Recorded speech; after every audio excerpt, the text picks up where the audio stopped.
amis, nous disions tout à l'heure qu'il n'y a de simcha que lorsqu'il y a Panim Chadashot. Eh bien, cette année, nous avons un Rav d'une communauté consistoriale, mais qui est en même temps très très proche du mouvement Lubavitch. Il s'agit du Rav Michael Twitou, le rabbin de Massy, ville très proche du mouvement Lubavitch, dans laquelle le Rav Asimov a enseigné pendant des dizaines d'années. Alors, c'est avec un grand plaisir que nous accueillons à ce micro Rav Michael Twitou.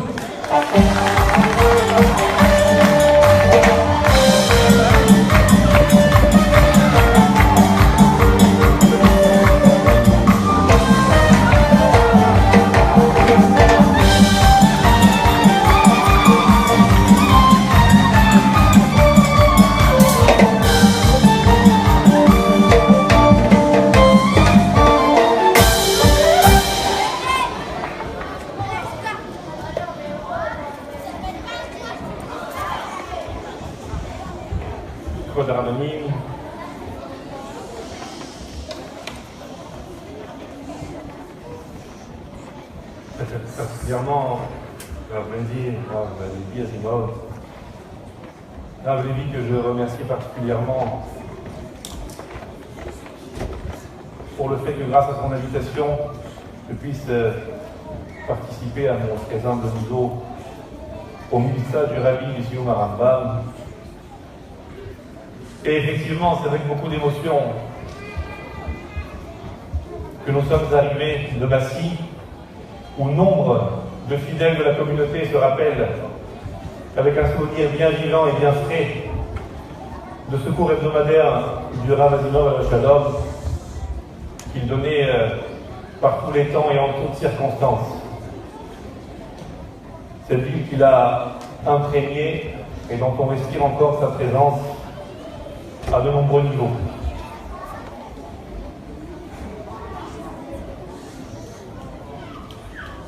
C'est un secret pour personne que nous sommes au beau milieu des Aseret et Metchouva. D'ailleurs, on nous a mis ou remis dans l'ambiance avec le Et Shaarei Ratzon à l'instant. Remis dans l'ambiance tout au moins pour ceux qui, comme c'est mon cas, ont la joie d'évoluer dans une communauté sparadiste. Et c'est Aseret et Metchouva indique donc que nous avons passé les jours de Rosh Hashanah et que nous allons, avec l'aide d'Hachem, nous préparer déjà, puis vivre intensément avec l'aide de Dieu la journée de Yom Kippour. Et il y a une question connue posée par nombre de commentateurs sur l'ordre dans lequel la Torah nous demande de célébrer ces deux grands événements. A priori, si le jour de Rosh Hashanah est le Yom Hadin, le jour où Akadosh Baruch Hu a jugé le monde, et que le jour de Yom Kippour est le moment où Akadosh Baruch Hu nous laisse une chance de pouvoir rattraper les erreurs du passé, de pouvoir invoquer la Rachamim, la miséricorde d'Hachem, et donc pouvoir parfaire notre conduite et nous présenter à Akadosh Baruch Hu sous un jour nouveau. Il aurait été, a priori en tout cas, judicieux à nos yeux que l'on fasse le contraire, que l'on place d'abord Yom HaKippourim pour permettre à chacun de plaider sa cause, de se rattraper, de faire amende honorable, et ensuite seulement aborder le Yom Hadin, le jugement d'Akadosh Baruch Hu. Or, c'est pas comme ça que Dieu, dans sa sagesse infinie, a décidé de faire. Alors il y a à cela plusieurs réponses. Une réponse qui peut paraître simple et qui dit qu'en fait, c'est parfois difficile pour l'homme de revenir sur ses erreurs, de se rendre compte qu'il agit mal et de reconnaître ses écarts de comportement. C'est pourquoi si on avait mis Yom Kippour d'emblée, peut-être que certains auraient dit « Moi, ça va grâce à Dieu, j'ai pas grand-chose à me reprocher, j'ai pas besoin de Yom Kippour, c'est bon, tout va bien. » Alors Akadosh Baruch Hu a mis d'abord le jour de Rosh Hashanah pour que sous l'impulsion de la Cheredat Hadin, de la crainte du jugement, nous soyons obligés de nous remettre en cause. C'est une réponse. Mais avec votre permission, Moraï Rabotai, on va essayer d'approfondir une autre réponse avec l'aide d'Hachem. Il est écrit dans le Tehillim que nous disons depuis maintenant quelques jours, plus d'un mois, le psaume 27, les David, Hachem Ori Veishei Mimi Ira. C'est donc un mizmor de David Hamelech, comme beaucoup, où là-bas il s'exprime en disant Hachem Ori Veishei, Dieu est ma lumière et ma sauvegarde, mon salut. Mimi Ira, de qui donc pourrais-je avoir peur? Et nos Chachamim dans le Midrash expliquent que ce Ori Veishei sont attribués justement à ces deux grands événements que nous sommes en train de vivre.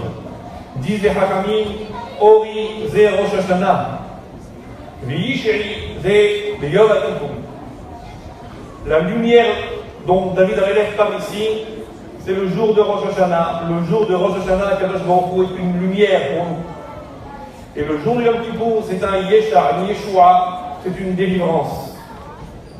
Alors il est assez aisé de comprendre que le jour du Yom Kippour soit une délivrance.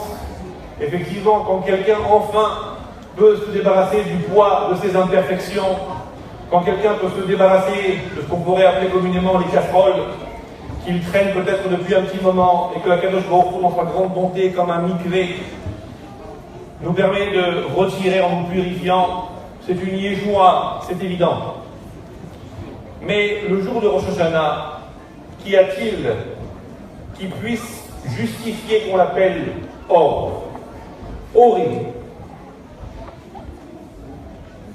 Pour cela, on va faire appel au Rambam,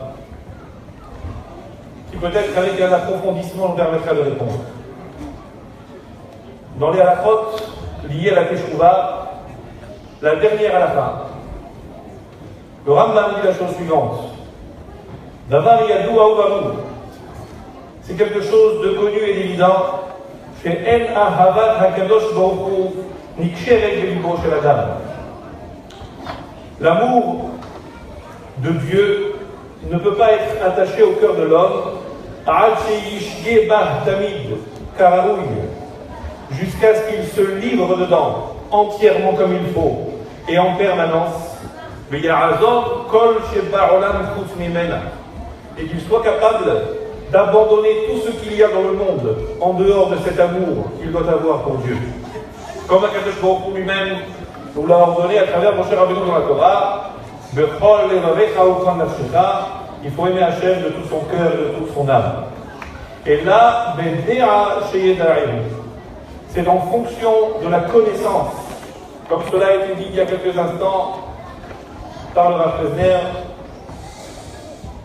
c'est en fonction de la connaissance qu'on a des choses. Et en fonction de la connaissance qu'on aura de Dieu qui est Ahava, que proportionnellement sera l'amour qu'on aura pour Dieu. Si on a peu de connaissances, alors on développera peu d'amour. Et si on a beaucoup de connaissances, on développera beaucoup d'amour. Les filles du Rambam, c'est pourquoi c'est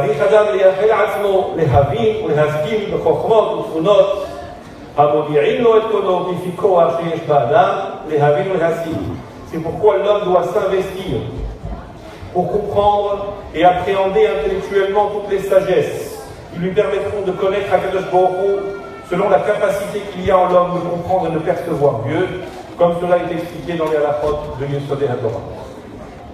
De quoi parlons-nous ici? Notre attachement avec Dieu, dont la Teshuvah forcément se fait l'écho, puisqu'un petit peu plus haut le Rambam dit le Baal Teshuvah, c'est celui qui a vécu une expérience miraculeuse. Comme elle est grande, la valeur de la Teshuvah. Hier, cet homme était loin de Dieu. Hier, cet homme était coupé de Dieu. Et ses actions étaient une havdalah, une séparation, une mechitza, un mur entre lui et Dieu. Et voilà que grâce à sa teshuvah, il s'est rapproché de la Shrina. À partir de maintenant, à Kadosh Baruch Hu, dès lors que cet homme ouvre la bouche pour prier, Dieu l'entend. À Kadosh Baruch Hu, dès que cet homme fait des mitzvot, Dieu s'attache à ses mitzvot et se satisfait de ses actions. Voilà que la teshuvah représente le lien profond et ultime qu'un homme peut connaître dans sa relation avec Dieu. Et donc, cela peut se traduire par cette notion de ahava, dont on sait très bien que teshuvah et ahava, c'est la plus belle dimension qu'on puisse imaginer. Donc il s'agit ici du lien qu'on entretient avec Dieu par quoi? Par la connaissance, la déa. La déa, le darat, ça interpelle nombre d'entre nous. Dès le début du Tanya, déjà on commence à en parler. Le sechel de l'homme est divisible en trois éléments, Chokhmah Bina Da'at. C'est-à-dire qu'il y a d'un côté Chokhmah Bina, que l'on pourrait qualifier de la capacité que l'homme a d'appréhender les choses de façon très objective, de comprendre objectivement un sujet, de comprendre objectivement une réalité. Et le Da'at, c'est autre chose. Le Da'at, c'est la capacité qu'un homme doit développer de pouvoir s'attacher, de pouvoir fusionner avec le sujet qu'il apprend, avec l'élément dont il est en train maintenant d'essayer de percer le mystère. Le Da'at, c'est l'attachement fusionnel. Et on pourrait dire cela en d'autres mots, comme le font d'autres auteurs de pensée juive, qui expliquent que chez l'homme, il y a deux capacités dans son intellect. Il y a ce qu'on appelle la capacité de hakara, la capacité de connaissance, de compréhension. Et il y a la capacité de ha'arafa. Ha'arafa, ça veut dire l'idée de l'estimation. Comment on peut estimer une chose, jusqu'où on peut accorder de l'importance, de la valeur à une chose. Et la différence entre les deux, c'est justement cela. C'est que la hakara, c'est objectif. On comprend objectivement, de façon carrée, droite et entière, ce qu'une réalité est réellement. La ha'arafa, c'est la façon dont on estime cette chose à titre personnel et subjectif. Comment nous nous situons par rapport à cette chose. Est-ce que cette chose revêt pour nous une importance majeure, ou est-ce qu'on peut se permettre de la balancer d'un revers de la main? C'est ça tout le problème. Et disent ces auteurs de pensée juive, ce sont deux choses bien distinctes. Puisqu'on voit que l'enfant, quand il est tout petit, au début, il ne connaît que la ha'arafa. Pour lui, il ne voit le monde qu'en termes de ça me plaît pas, j'aime pas, c'est bon, ce n'est pas bon. Mais il ne connaît pas le principe de c'est vrai, c'est faux, c'est bien, c'est mal. C'est seulement au fur et à mesure de sa croissance qu'il va pouvoir comprendre le principe de la hakara. Mais au début, il est ma'arif. Il ne voit les choses qu'en fonction d'un erech, qu'en fonction d'une estimation. Il estime cette chose-là. Cette chose-là, il l'aime. Cette chose-là, elle est importante pour lui ou pas. Et on voit, contrairement, qu'il y a des adultes qui, eux, connaissent très bien la vérité. Ils savent très bien où est le émet objectif. Et pourtant, ils ne sont pas ma'arif trop tôt. Ils ne lui donnent pas de valeur. Ce n'est pas pour cette vérité dont ils sont pourtant parfaitement conscients qu'ils seraient capables de donner leur temps, leur énergie, leur argent. Et parfois, il arrive que, alors qu'on sait très bien que de toute façon, il n'y a pas d'issue dans certaines trajectoires, on sait très bien qu'il n'y a pas d'issue dans certains itinéraires, et que finalement, on court après les choses dont on ne voit pas bien, dans la réalité de tous les jours, quel genre de hatsala, quel genre de sauvegarde, quel genre de secours ils peuvent apporter lorsque les choses tournent peut-être parfois comme on ne voudrait pas. Pour autant, certains se surprennent à courir quand même derrière. Et voilà qu'on est ma'arif, on donne de la valeur à des choses dont on sait que objectivement, selon la hakara, ils n'ont pas de valeur. Donc on voit que la hakara et la harafa sont deux choses différentes. Sauf que, il y a un texte des Mishlei, des proverbes du roi Shlomo Amelech Shalom, où le pasuk dit Matzref la kesef vechur la zahav veish lefima halalo. Le creuset pour l'argent ou pour l'or, et l'homme selon sa louange. Ce que le creuset est à l'argent ou à l'or, ainsi est la louange pour l'homme. De quoi parle-t-on ici? Le creuset, c'est là où on place le minerai lorsqu'on a extrait l'or de la terre, lorsqu'on a extrait l'argent et qu'il faut maintenant le purifier. Il faut enlever les restes de terre, il faut enlever ce qu'on appelle les scories, les impuretés. Alors on le met dans le creuset, on le fait chauffer. Et grâce à ça, l'or va donner sa véritable dimension. L'or va donner sa véritable valeur, sa véritable grandeur.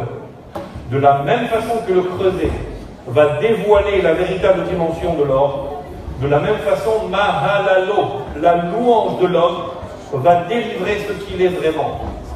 De quoi parle-t-on? Certains, c'est le cas des Pashtanim là-bas sur Michelet, veulent expliquer que Mahalalo, c'est en fonction de ce que l'on dit sur cette personne, en fonction des louanges qu'on dit sur tel ou tel, vous savez à qui vous avez affaire. D'autres vont un petit peu plus loin, c'est le cas de Rabbi Yonah. Et il explique non, ici Mahalalo, c'est pas la façon dont les autres vont dire des louanges sur lui. C'est en fonction des louanges que lui va exprimer. Ish kefi Mahalalo, vous voulez savoir qui est quelqu'un? Écoutez ce pourquoi il a de l'estime. Écoutez ce pourquoi il est Mehallel. Écoutez ce pourquoi il a de l'admiration. S'il a de l'admiration pour la Torah, s'il a de l'admiration pour les tzadikim, s'il a de l'admiration pour les Talmidei Hakamim, vous savez à qui vous avez affaire. Mais s'il a de l'admiration pour ceux qui sont fortunés, s'il a de l'admiration pour les grands sportifs, s'il a de l'admiration pour les choses qui peuvent peut-être paraître beaucoup plus vaines que ce qu'on a cité précédemment, vous savez aussi à qui vous avez affaire, mais dans une autre direction. Ish lefi mahalalo. En fonction de ce qu'un homme est ma'arif, en fonction de ce qu'un homme a dans sa vie, pourquoi il accorde de l'importance, pourquoi il accorde de la valeur, l'homme peut se connaître en fonction de ça. Et il arrive parfois effectivement, comme ça a été dit à l'instant, qu'un homme peut effectivement prier, qu'un homme peut effectivement étudier, mais on ne voit pas sur lui ce da'at, cet attachement, cette force, cette ha'arafa, la façon avec laquelle il estime les choses. Et on raconte une histoire comme cela. Il y avait une fois un monsieur qui est rentré à la choule pour prier. Il a mis ses filines, commencé à se préparer, il a descendu sa veste, il a sorti son talit, il a commencé à préparer son tic de filines, etc., bien comme il fallait sur la table, et il a commencé à préparer. À ce moment-là, il y a un vieux monsieur qui est venu le voir, il lui a dit enlève tes filines et rentre chez toi. Qu'est-ce qu'il y a? Il lui dit rentre chez toi, enlève tes filines et laisse tomber, rentre chez toi. Il dit mais ça va pas, qu'est-ce qui t'arrive? Il dit écoute, je te donne 100 € et tu ne mets pas tes filines, tu rentres chez toi. Il dit mais vous plaisantez, c'est même pas en rêve. Il dit alors je te donne 500 €. Il dit mais vous plaisantez. Il dit alors je te donne 10 000 €. Il dit mais écoutez, vous perdez votre temps. Même pour 1 million d'euros, je ne renoncerai pas à mettre mes filines. Alors l'autre lui a dit c'est très bien. Alors dans ce cas-là, comment se fait-il que quand tu mets tes filines, on ne voit pas le 1 million d'euros sur ton visage?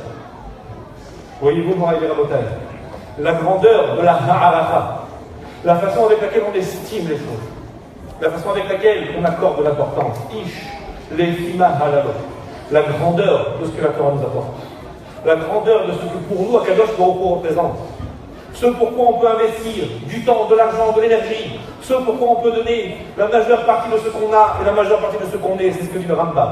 Déa, il faut s'attacher à Akadosh Baruch Hu, ha'arafa. Et voyez-vous, chers amis, dans ce monde-ci, c'est tout ce que nous avons. Ce qui fait la grandeur de l'homme dans ce monde-ci ne peut pas être sa connaissance, parce que malheureusement, la connaissance d'Akadosh Baruch Hu nous échappera toujours, d'une certaine façon. Sauf que l'enjeu pour lequel Akadosh Baruch Hu nous demande de nous exprimer, il est autre. Il y a un midrash d'Ankouma sur la parashat de Chukotai, qui dit que lorsque Akadosh Baruch Hu a voulu donner la Torah au Bnei Israël, c'est bien connu, les anges se sont opposés. Et ils ont dit, mais qu'est-ce qu'il a l'homme? Quelle importance a-t-il pour que tu lui donnes tant de considération? Ainsi ont-ils dit à Akadosh Baruch Hu. Alors Akadosh Baruch Hu dit, je vais leur donner la Torah, ils vont accomplir les mitzvot. Et tout le monde connaît la plaidoirie des malachim, qui ont dit, non mais donne-la-nous plutôt à nous la Torah. Et là, Dieu va donner une série de mitzvot de cette Torah parce qu'ils ne correspondent pas au système. Et le dernier élément qui est cité dans le Midrash d'Ankouma là-bas, c'est justement ce qui est écrit dans la paracha de Bechokotai à propos des Arachim. Ish ki afli neder erkecha nefashot Hashem. Lorsque quelqu'un veut évaluer la valeur de ce qu'il est, de ce qu'il a, pour l'offrir à Dieu. Vous, les malachim, vous n'avez pas la valeur des arachim. L'homme, il est capable d'être ma'arif. Vous voyez les choses que l'homme ne peut pas percevoir. Vous comprenez les choses que l'homme ne peut pas comprendre. Mais pourtant, cet homme, il a une valeur extraordinaire. C'est qu'il est capable d'être ma'arif, sans parfois tout comprendre. Il peut quand même accorder une importance démesurée à Akadosh Baruch Hu. Et c'est pour ça que le matin de Shabbat, dans la Tfila, dans le Yotzer, on dit En aroch lecha Hashem Elokeinu ba'olam hazeh. Il n'y a pas de erech aussi grand que toi. Et voyez-vous, chers amis, le erech, l'estimation, ça peut être parfois complètement déplacé. On peut donner une estimation pour quelque chose qui n'a pas d'importance. Imaginez un collectionneur de timbres, par exemple, avec tout le respect qu'on doit à quelqu'un qui collectionne des timbres. Mais en fin de compte, il collectionne quoi? Il collectionne des timbres oblitérés qui n'ont plus aucune valeur objective. Mais pour lui, ça a une valeur. Lui, il est capable de mettre des milliers et des millions pour pouvoir atteindre un timbre dont il sait qu'il n'a aucune valeur marchande, ni aucune valeur objective. Parce que s'il l'avait dans une enveloppe, ça vaut zéro. Mais la ha'aracha, la capacité qu'il a à estimer une chose, confère une valeur digne de Kriyatametim pour donner à quelque chose qui n'en a pas une valeur incommensurable. Alors on convient un peu fort présent. La ha'aracha qu'on a d'Akadosh Baruch Hu, donner de l'importance à Dieu. À quel point c'est important. Et c'est cela dont on parle ici. Rosh Hashanah, c'est le jour où on dit que Akadosh Baruch Hu, il est Melech. Dans l'année, tout le monde pense à Dieu. Dans l'année, tout le monde vit pour Dieu. Dans l'année, on fait tous des mitzvot. Mais il arrive parfois que lorsque rentre en concurrence et la volonté d'Hachem et une autre volonté qui est peut-être la nôtre, ou peut-être celle d'une voix intérieure qui exprime le contraire de celle de Dieu, nous soyons peut-être un peu hésitants. Parce que la ha'aracha, elle est difficile. C'est difficile d'estimer, de donner de l'estime, de donner de la valeur à une chose plus qu'une autre, plus même la volonté d'Hachem. C'est parfois difficile. Vient le jour de Rosh Hashanah et on remet les choses à leur vraie place.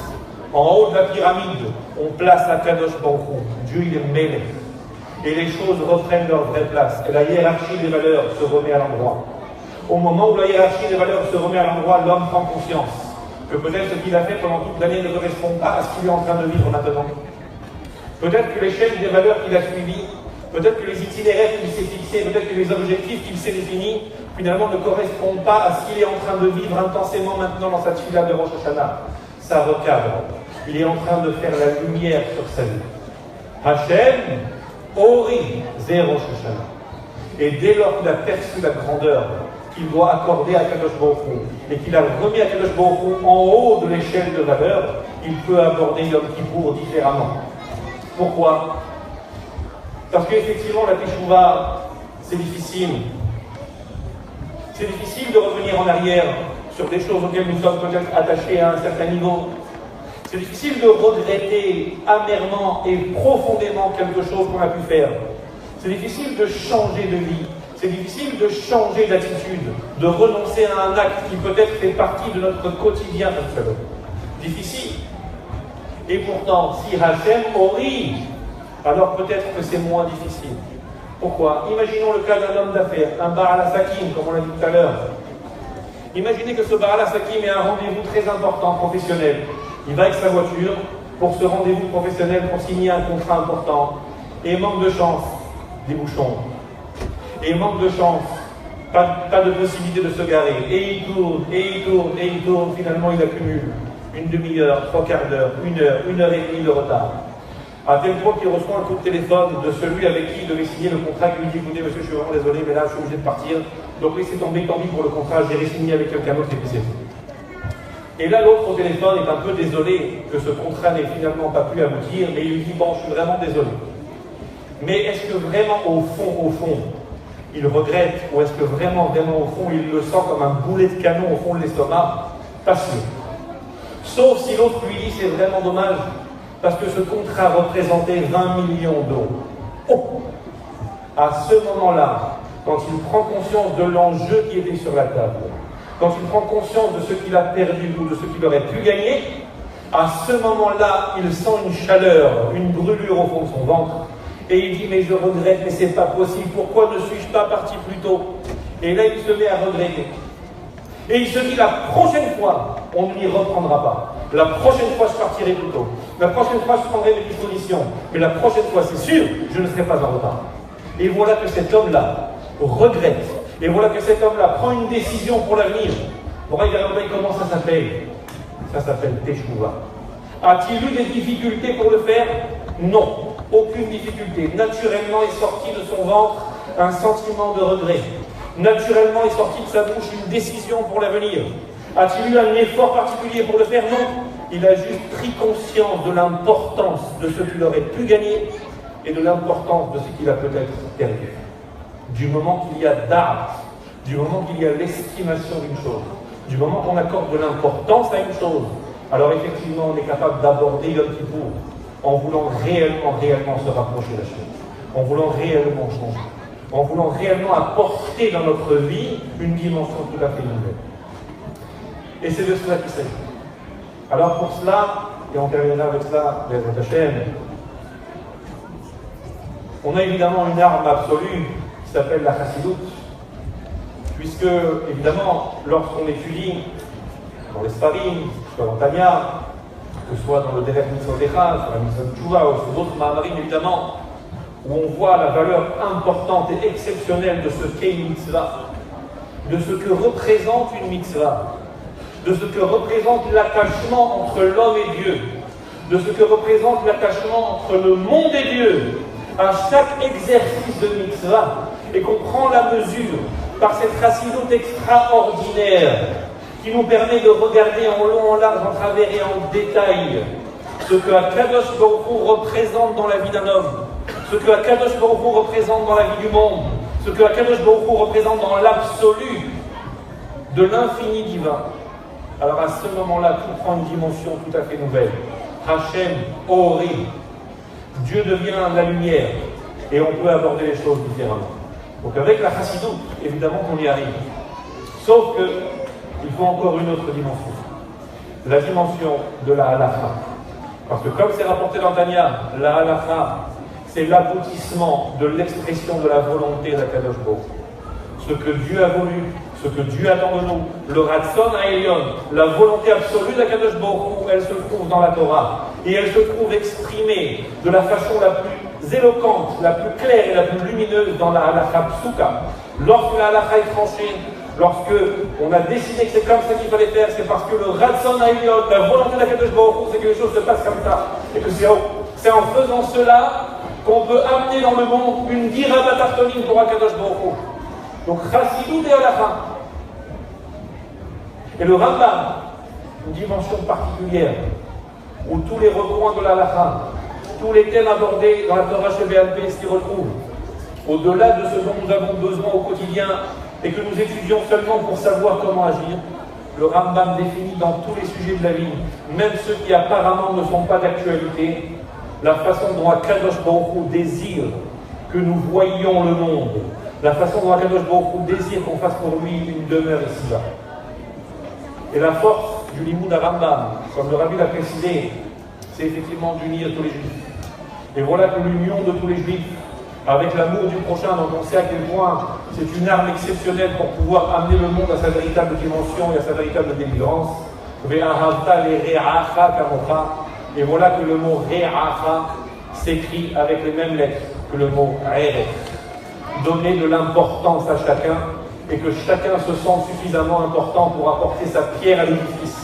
Et que chacun, en mettant la force qu'il a dans le ministère du Rabbi, en allant étudier et Chassidut, et Rambam, et tout ce que le Rabbi a demandé, de pouvoir faire avancer le monde dans ce sens-là, si on a la connaissance d'Akadosh Baruch Hu, si on a le Da'at, si on a à ce point-là la possibilité de donner de l'importance à Dieu dans notre vie, à travers la Torah, à travers l'étude, à travers les mitzvot, et confectionner une dira, une résidence pour Akadosh Baruch Hu en bas, et qu'en plus de cela, on le fait au beau milieu d'une Ahavat Israël qui nous unit tous, par la volonté d'Akadosh Baruch Hu exprimée par celle du Rabbi, alors qu'est-ce qu'il nous reste?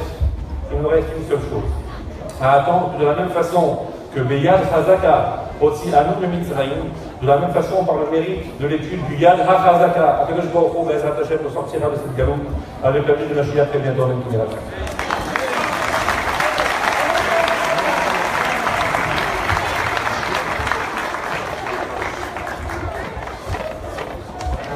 grand écharpard au Rav Michael Fruito. On nous avait dit beaucoup de bien de la profondeur de son esprit, de la clarté de ses propos.